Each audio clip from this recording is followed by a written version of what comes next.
Welcome to Publishing Power. My name is Joellen, and I am so excited to be here today. Today we have Bryan Cohen with us. Hello, Bryan. Thank you for having me. I really appreciate it. Oh, we are so glad to have you here.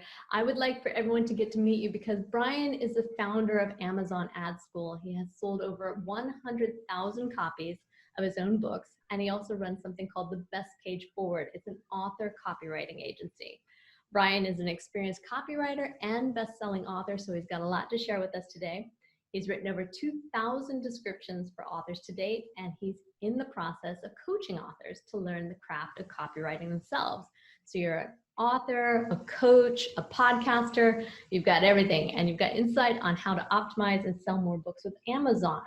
Today, we'd like to talk about how editing affects book marketing. Welcome, Bryan. I'm really happy to be here, and I think this is a subject a lot of authors are afraid of because they think about editing. Their books, of course, goes through multiple rounds, and then you get to this marketing point where you're either writing ads or you're submitting to promotion sites, and you think, oh, I just want to get this over with. I want to get this out so that I can get back to the stuff I really like doing, of course, first draft writing or editing.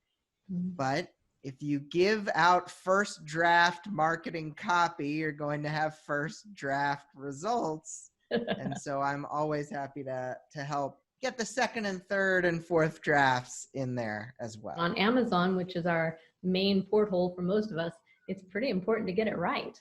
So yeah. It's so much going on there. So book marketing, it's a pretty scary subject for our authors. I mean, they just want to be a wordsmith. They just want to go back. But as we know, it is very much a mindset of how you're approaching it. So tell us your secret. How do you approach book marketing? Well, I think over the years, I've really tried to make sure that primary thing I'm doing work-wise, because there's always going to need to be some form of paid marketing in there, whether it's Facebook ads or Amazon ads or whatever. And so you're going to have to do some stuff you probably don't like in order to get that out. But in the midst of that, you have the ability to connect with people that the ads will send you to, or you have this ability to create things that the people you connect with will really appreciate. And so you need to kind of figure out, what do you like doing that contributes to the marketing? For me, I mean, I love teaching, and I love teaching in real time. So for my nonfiction, I love being able to connect with authors on the platform they love the most, which is Facebook. I love to connect with them via Facebook groups, and I love to share info with them very quickly so that they can ask those second level questions. So it's not just, how do I create an Amazon ad? It gets to, well, how do I target my Amazon ad for my book? Getting them past that first stage is what I really enjoy doing, because then it opens them up to new opportunities. And I think on the fiction side, if you can figure out you're like a ham like me and you like doing things like video, maybe then getting on Facebook Lives with the people who you're connected with could be helpful. But if you just love writing stories, maybe it's writing a special story just for people who make it to the back of your book. Like, there's always something you can find that you maybe didn't even think was marketing that you can enjoy, and then focus on doing that more often. So how would you define marketing? I mean, you're mentioning here different ideas, and I do think that that's part of the mindset is, what is marketing? How do we get past that, ooh, I'm not a business person, to, oh, you want me to connect with my people. I get it. Yeah. I like to take things like networking and refer to them as relationship building. And I think marketing is kind of in the same zone as that, where you are relationship building and you are making these connections. You are helping people when you market your books, because if someone is looking for the next thriller series they want to read and they aren't finding very many good options, but your series is very good and it is up their alley, then you can start to get your book in front of them through the paid marketing. When they find you, then you can work on the relationship building in whatever way you enjoy best. Exactly. And the relationship is really part of it. I mean, everybody wants to connect with the authors now. Years ago, when I started out, it was hide behind there. You didn't want anybody stalking you. But now it's, you need to be forward. You've got a social media. People want to connect not just with your book, but with you, I think. So it's kind of interesting how that works. Yeah. And it doesn't, if you're an introvert, you don't have to be the kind of person who says, well, this ain't for me, then I'm out. You can say, well, what is an introverted way I can connect with these people? What is something I can provide for them that they will really appreciate? And that's when you can get the creative gears turning, because marketing is creative.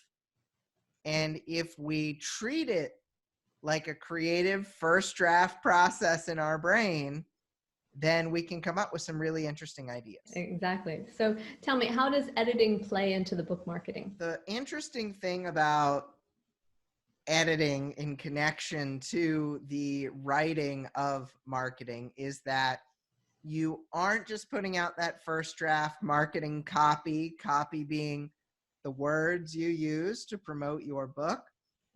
When you run an Amazon ad or a Facebook ad, you have the ability to write some words, short, sweet, to the point words that will get people interested in your books. And a lot of writers actually start marketing with their editor brain. And that is not what I recommend.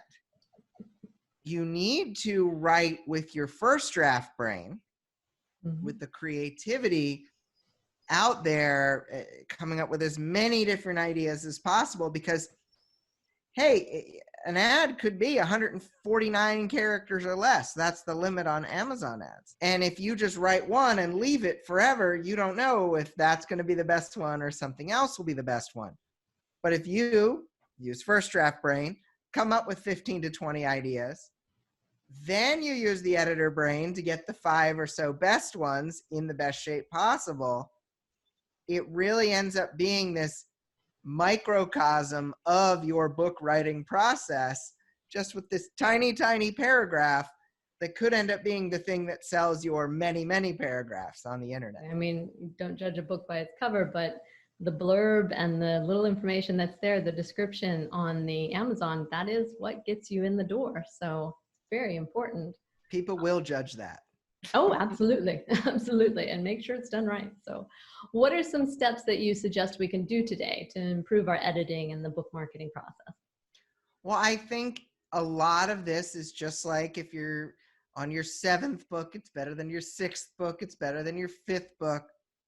You need to sit down. You need to write some ideas for marketing copy. I like to start people thinking about, if it's fiction, what is the conflict of your book? Someone wants something, but something is in their way. So Harry Potter just found out that magic exists, but the greatest wizard of all time wants to kill him. Pretty big conflict. It lasted for 7 books and 8 movies. But exactly. If you can start to think of your book in those bite-sized pieces, you express that conflict of your book, and you make sure it's like the most important conflict that probably deals with death, love, or enlightenment. Usually it's going to be one of those 3. Then you can start generating ideas, generating different ways of expressing that conflict. Mm-hmm. Those can be the lines that you try out on Amazon ads. And then you kind of pull back and you say, in marketing copy, every word really does matter. So you say, is every word as strong as it can be? And that's really where the editing comes in on the marketing. You figuring out almost like a poet with these 13 words that you can choose. Are all 13 words the best they could be to inspire a reader to click on an ad and potentially buy your book? So it's a lot of introspection there. It's really good. Now, I know you've written a lot of book descriptions for authors and that, obviously over 2,000. So you coach these authors on how to do this. And I was looking into your information there, and it was you didn't ask for a lot of information. So I found it very interesting. Explain your process. You didn't really need all the book, you said. Yeah, we don't need the whole book. In fact, this is one of the reasons authors have trouble writing their own marketing copy. By virtue of having written it, you're already in the weeds. It's the purple patch and the whole thing is purple and you don't know what to remove, because you put out an 80,000 word book and you think, how am I going to condense this into 250 words? Whereas if you go through, us and at Best Page Forward, we just really ask for the most important highlights. What happened in what order? What's the conflict? What are the characters dealing with? And then just kind of like describe the characters a little bit for us. And we make it very much focused on the character's emotional journey. One thing I always like to say is, when the Hunger Games movie came out, people of all ages were seeing this, maybe even some ages that shouldn't have been. And my mom was working at a day camp. And all these little kids, they didn't want Hunger Games hair. They wanted Katniss hair because it's the character. People connect with the character. Right. Hopefully they just saw this in the grocery store. They didn't actually watch the movie with the killing and the whatnot. But people connect with characters, not plots, not settings. They connect with the characters. So I think the thing that is the most important for you to do in a book description or in an ad is to make sure any plot, anything you convey about the story in your marketing materials is through the lens of how does it impact your character? How does your character feel about it? Like, you see these descriptions. I was looking at one the other day, and it's like, it was a fantasy novel, coming of age, and the teenage main protagonist, his whole village is burned down, and presumably his parents are deceased as a result. Right. But reading the blurb, you wouldn't know that he had any emotional reaction to the proceedings. It's like, when his village is burned down, he's forced to go out into the wilderness alone, and he knows he needs to stay alive. And it's like, that's all well and good, but could he be devastated by this? Could he be on the verge of tears as he walks into the forest? Like, peppering your marketing with real connection to that emotion of your character, it's going to go so far to making readers in that short span find the same connection as well. Right. And as they say, even though they're telling us what's happening there, and maybe they can transform that over to, he is devastated, but how do we show that as opposed to say that? Because it's so important. And I think that it's really hard, first time authors, but even those who are really established, it's so easy to get into, okay, my outline says I've got to get from point A to point B, so I can just write the emotions, or not the emotions, but the motions that they go through. And we omit all of the humanity, the part that connects us to that person and helps us to want to learn more, or buy the book, or read the inside of the book, get the sample, go down the little path, and we could say funnel if we like, to becoming not only a buyer of your book, but I think, a follower and a fan of you as the author. So we have those, always connecting emotionally really helps us. So it's very good. I love that. That's perfect example there. That was their little golden nugget from this interview. Perfect. Yeah, if nothing else. Yeah, just connect. So where can we find more information online? Where can people learn more about this? And what kind of information do you have out there? Let us in. Sure. Hmm? Well, I think if people are looking to do this themselves, I do have a book out called How to Write a Sizzling Synopsis, Okay. which does go into some of the basics. If you're looking into finding out more about marketing, you can definitely look out for me on my podcast, The Sell More Books Show. We recently completed our 305th episode, so um, Congratulations. thank you. We've been around for a bit, and definitely, if you see me out there in Best Page Forward land, feel free to reach out to me on Facebook or wherever you see me. I'm always happy to give some advice or help you out wherever you are. Exactly. Well, thank you so much for sharing with us today. I think that there's a lot to take home here, but getting that emotional connection and thinking more creatively rather than as an editor, let us do our job and you do your job in that term of let the editors edit and let the writers write. It really helps. And I do think that's fantastic. So thank you so much. And we look forward to seeing you around. And I will put down some information below so that everyone can check out and meet you online. Thank you. This is Bryan Cohen. Thank you so much for having me on the show today. My pleasure.